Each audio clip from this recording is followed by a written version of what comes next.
सजग असलेलं एकमेव व्यासपीठ भारत न्यूज 44, बातमी तीही बिनधास्त। शिवाजी महाराजांना प्रणाम करणं हे प्रत्येक मराठी माणसाचं कर्तव्य आहे।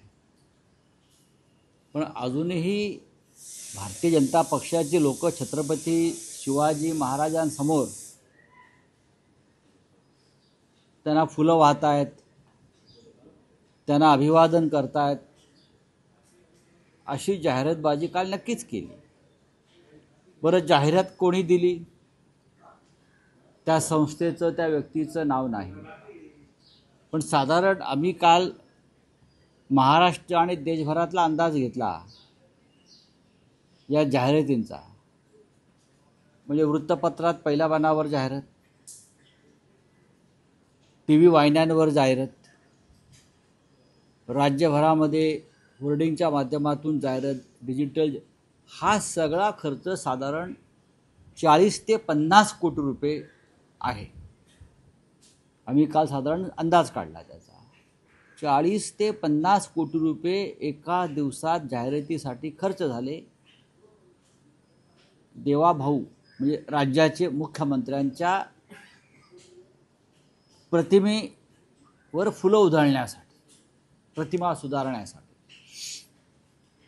छत्रपती शिवाजी महाराज हे महाराष्ट्राचं, देशाचं, विश्वाचं दैवतच आहे। पण मी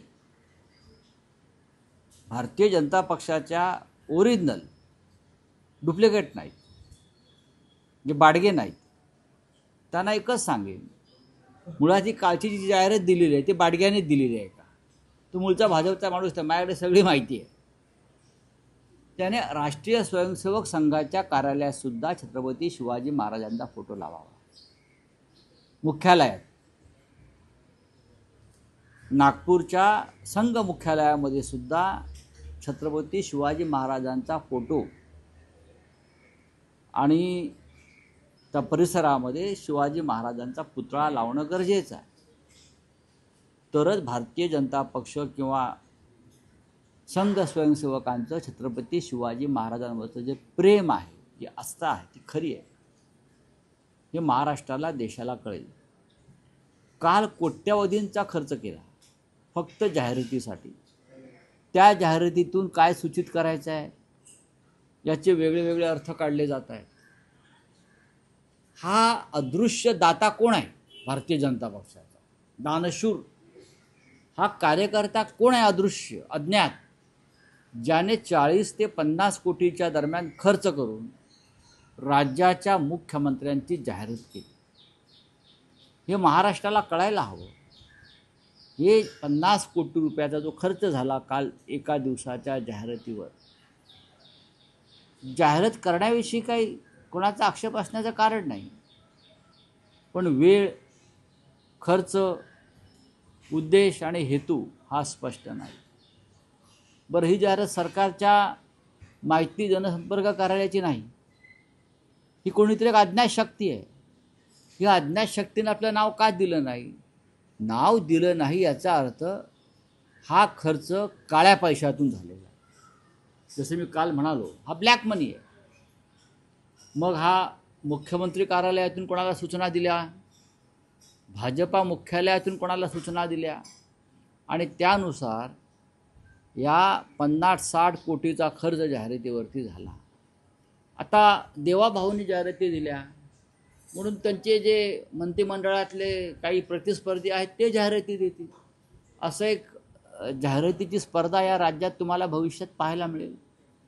छत्रपती शिवाजी महाराजांचा अशा प्रकारे राजकीय वापर करणं हे काय आम्हाला मान्य नाही। मराठा आरक्षणाशी छत्रपती शिवाजी महाराजांचा काही संबंध नाही आहे, एक लक्षात घ्या। छत्रपती शिवाजी महाराज आमचं दैवत आहे, आमची आस्था, आमची श्रद्धा आहे। तुम्ही छत्रपती शिवाजी महाराजाच्या नावानं एकजातीय राजकारण करून छत्रपती शिवाजी महाराजांना जे असे उत्तुंग टोलेजंग शिखरावर आहेत त्यांना तुम्ही खाली आणताय सगळे। मग छत्रपती शिवाजी महाराजांच्या स्मारकाचं काय झालं साहेब? आम्ही छत्रपती शिवाजी महाराजांच्या आंतरराष्ट्रीय पद्धतीच्या स्मारकाचं आम्हाला अजूनही प्रतीक्षा आहे, ज्याचं पूजन ज्याचं उद्घाटन नरेंद्र मोदी यांनी समुद्रात केलं होतं, आपल्याला आठवत असेल, त्या सगळेच होते. मग त्या स्मारकाविषयी आपण शब्द काढायला तयार नाही. छत्रपतींची जी विचारसरणी आहे सगळ्यांनी एकत्र घेऊन जायची या महाराष्ट्रामध्ये, त्याला तुम्ही तिलांजली दिलेली आहे. आणि आपल्या राजकीय उदो व्हावा म्हणून छत्रपतीच्या चरणी फुलं वाहणारे छायाचित्र आपण प्रसिद्ध करताय, याची नोंद जनता घेत असते. एवढंच मी सांगतो.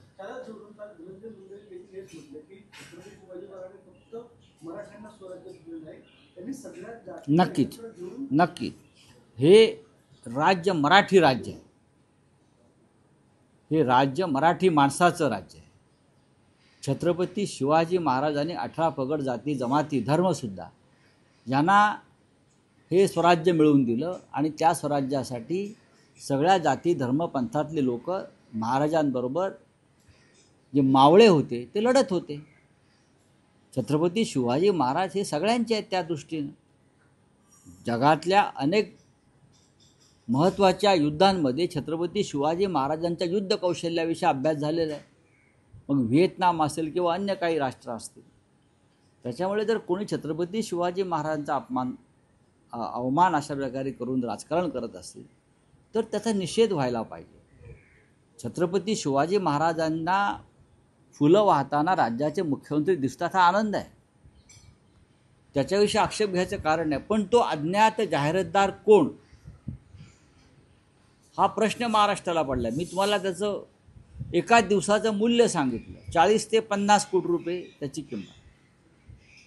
40 ते 50 कोटी रुपये काल एका दिवसात खर्च झाले या महाराष्ट्रामध्ये जाहिरातबाजीवर, मुख्यमंत्र्यांच्या प्रतिमा सुधारण्यासाठी किंवा प्रतिमा उंचावण्यासाठी.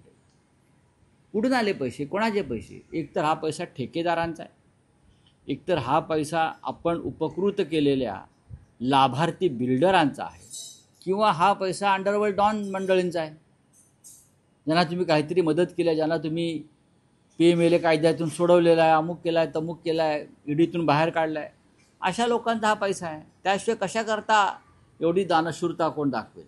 भाजपच्या कॅम्पेनिंगमध्ये कुठेतरी श्रेयवादाची लढाई सुरू झाली का? एकनाथ शिंदे म्हणतात कुठेही श्रेयवादाची लढाई नाही, आमची दुसरी विनिंग सुरू होणार आहे.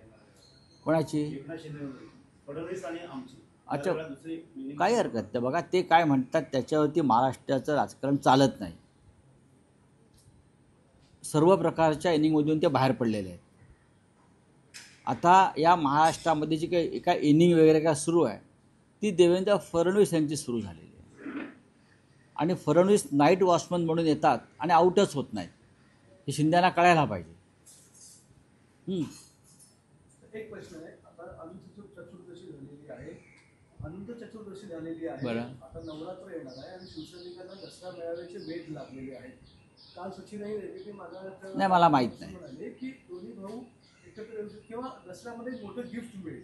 मला त्याच्याविषयी काही माहीत नाही.